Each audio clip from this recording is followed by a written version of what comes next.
देखना, इसकी कवरेज बहुत अच्छी है और ये लॉन्ग लास्टिंग भी है।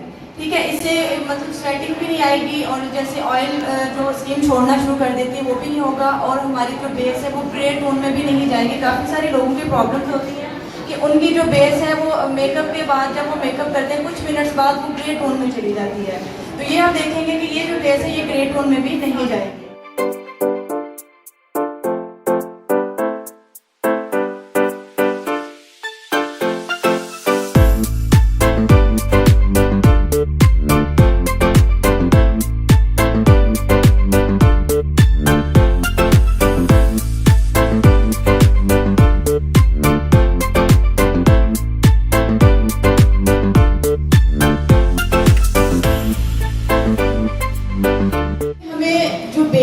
कम्प्लेक्शन के मुताबिक बनानी चाहिए। ठीक है, कुछ लोगों का इशू आ जाता है कि हमारी जो बेस है वो ब्लैक हो जाती है या ग्रे टोन में चली जाती है। जब मेकअप वो करते हैं तो बाद में ब्लैकेट सा लगना शुरू हो जाता है। उसकी मेन रीज़न मैं आपको बताती हूँ। जब आप कोई भी कम्प्लेक्शन ले रही हैं, फर्ज करें आप वो डार्क ले रही हैं, गंदमी टाइप या ब्रिटिश टाइप ले रहे हैं, उसके ऊपर आप एकदम से जब आप फेयर टोन में चले जाते हो, जब आप डार्क कलर के ऊपर एकदम से फेयर टोन में चले जाते हो, तब वो क्या होता है कि उसका अपना जो स्किन का कलर है वो और आप जो बेस अप्लाई करें वो दोनों मिलके ग्रे टोन में चली जाती है। आपके पास कोई डार्क कम्प्लेक्शन आया तो आप फेयर में जाना चाह रहे हो तो आप पहले क्या करें, पहले डार्क बेस बनाना स्टार्ट करें। कोई भी बेस आप यूज़ कर रहे हो पहले उसका डार्क शेड उनमें अप्लाई करो, फिर उसके बाद आप लाइटर की तरफ जाओ, फिर वो आपकी ग्रे टोन में नहीं जाएगी। अब इसके बाद में इनका जो मिनरल जो पाउडर है ये मैंने पानी के साथ बनाया। ठीक है, ये बेस आप देखोगे, मैं यकीन से कहती हूँ आप बाकी बेसिस को भूल जाओगे, क्योंकि बाकी बेसिस पे क्या है कि टाइम भी बहुत लगता है। जब आप फर्स्ट करें आप में काम कर रहे हो तो आप जस्ट एक स्टिक के साथ काम नहीं कर सकते कंप्लीट। ऐसे ही है, आपको 2 से 3 समटाइम 4 भी लगानी पड़ती हैं, 4 शेड्स भी मिक्स करने पड़ते हैं। तो इसमें आपने देखा है कि मैंने जस्ट एक स्टिक ली है और उसी के साथ मुझे लगा कि मुझे शायद 2 मिक्स करनी पड़ेगी, लेकिन मुझे नहीं मिक्स करनी पड़ी, मैंने जस्ट एक ली है। उसके साथ मैंने बड़ी जल्दी से देखा और आपको कहीं से भी वो नहीं लगेगा कि पैचेस हो रहे हैं या एक केकी सी लुक आ रही है या बेस उठी हुई फील होगी आपको। जो है लिक्विड फॉर्म में मैं ले आई हूँ, इसको थिक रखना है। ठीक है, तो अभी आप एप्लीकेशन देखोगे, मेरे पास एक बड़ा सॉफ्ट सा ब्रश है, मैं उसके साथ एप्लीकेशन कर रही हूँ, फिर आप देखेंगे ये कितनी अच्छे से कवरेज करती है। जब आप बेस बना रहे होते हैं तो जो ब्रश है दोनों रुख की तरफ घुमाना है, जैसे अभी मैं कर रही हूँ। समटाइम ऐसा होता है जब आप बेस बनाते हो तो पोर्स वाज़ेह हो रहे होते हैं, पोर्स होते हैं वो सुराख से वो वाज़ेह हो रहे होते हैं। क्यों हो रहे होते हैं? क्योंकि आपकी जो बेस है उनके पोर्स के अंदर तक नहीं गई होती। तो उसका अच्छा हल यही है कि ब्रश यूज़ कर रहे हैं तो ब्रश भी जैसे ही मैं ऊपर को भी कर रही हूँ नीचे को भी कर रही हूँ, इससे क्या होगा कि वो जो बेस है आपके पोर्स के अंदर चली जाएगी, आपके जो पोर्स है वो वाज़ेह नहीं होंगे।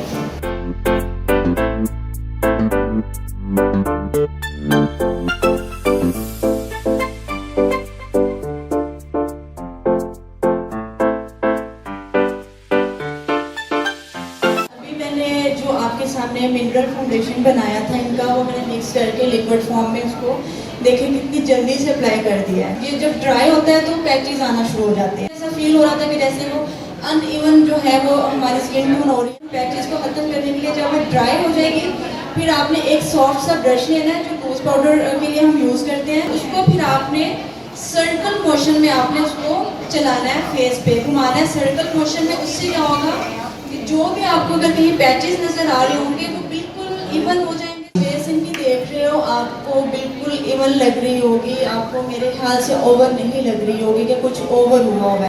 तो मेरे ख्याल से इतनी ही बेस इनके लिए इनफ है। उस फॉर्म में पाउडर लगाने की मजीद हमें ज़रूरत नहीं है, बिल्कुल ये इवन है, बिल्कुल ये अभी ऑयल नहीं छोड़ेगी, जो इनकी बेस अभी बन चुकी है। तो अभी कंटूरिंग पे बात करेंगे। ठीक है, इनके ये 2 शेड्स हैं, आप देख सकते हैं कि तकरीबन राउंड सा फेस है, तो हमने इनके फेस को जो है पतला और लंबा दिखाना है। जब हम किसी बड़े फेस पे काम कर रहे होते हैं तो उसमें क्या होता है कि हमने जो कंटूरिंग है कान की लो है उससे लेते हुए हमने तकरीबन अपर लिप तक जाना होता है। उससे क्या होगा कि वो फेस स्लिम भी लगेगा और लंबा भी लगेगा।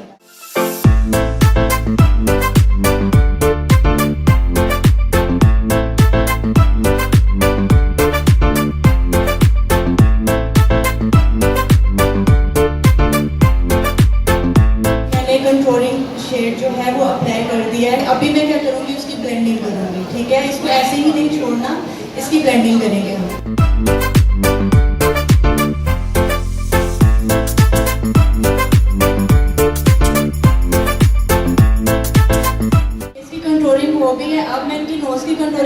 जा रही हूँ। इनकी नोज जो है वो छोटी भी है, थोड़ी सी प्यारी सी जो है ना, थोड़ी सी मोटी है, ज़्यादा नहीं।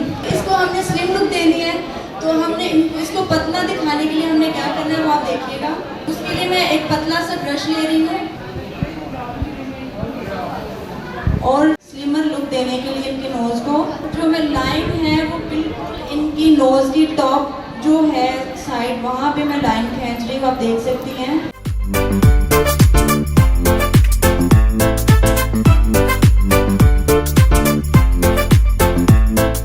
नोज जो है काफ़ी हद तक कंट्रोल हो गई है, स्लिम लुक आ गई है इसमें।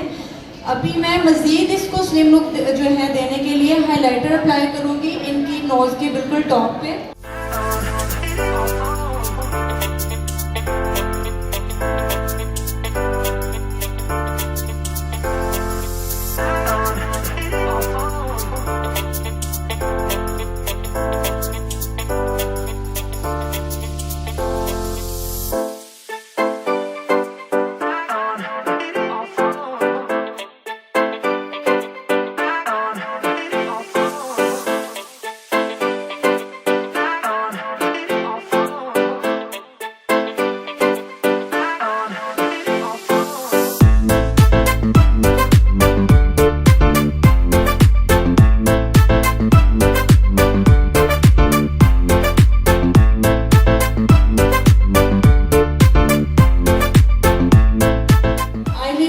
करने जा रही हूँ और उसके लिए मैं कंटूरिंग करूँगी, ठीक है। जैसे हम फेस की कंटूरिंग करते हैं इसी तरह हम आईज की कंटूरिंग भी करते हैं, जिस चीज़ का मोस्टली लोगों को नहीं पता। उसके लिए हमें ब्राउन शेड से कंटूरिंग करना ज़रूरी है। अभी मैं बिल्कुल सॉफ्ट सा जो ब्लेंडिंग ब्रश होता है वो ले रही हूँ, मैट शेड इनकी आईज की जो क्रीज है या स्लीप एरिया वहाँ पर अप्लाई करूँगी।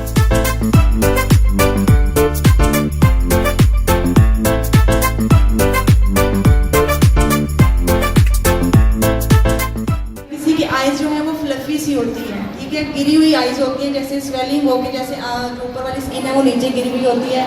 कुछ की जो आईज है उनकी डेप्थ जो है वो बहुत गहरी होती है, अंदर को धंसी हुई होती है। कुछ की जो आईज होती है वो नॉर्मल होती है। तो तमाम टाइप्स की आईज हैं, आपने कंटूरिंग के जरिए उनको जो है प्रॉपर एक शेप देनी है। किसी की आईज आपके पास आ जाती है जैसे चाइनीज टाइप की आईज होती हैं या जिनकी आईज की स्किन गिरी हुई है, उसको भी हमने अपनी कंटूरिंग के जरिए उसकी डेप्थ क्रिएट करनी है, सॉकेट एरिया हमने खुद क्रिएट करना है। हम ब्राउन शेड लेंगे प्लस उसमें डार्क ब्राउन आप ऐड कर लें। कैसे करें, इनका ये हिस्सा फर्स्ट करें गिरा हुआ है, तो हम क्या करेंगे कि यहाँ पे करके इस हिस्से को हम दबाएंगे। ये जो हमारी आंख का ये हिस्सा है जो गिरा हुआ होता है उसको हम डार्क शेड से उस हिस्से को हम दबाएंगे। जब वो हम दबाएंगे तो हमारा जो आईबॉल वाला हिस्सा है वो वाज़ेह हो जाएगा, तो हमारी काम करने के लिए एक अच्छी सी आंख जो है वो तैयार हो जाएगी। इनकी डेप्थ बनी हुई है, बहुत गहरी, जो गहरी आंख है, तो उनके ऊपर अगर हम इसी तरह काम करेंगे तो वो क्या होगा, वो मजीद अंदर को दब जाएगी, उसको डार्क नहीं करेंगे।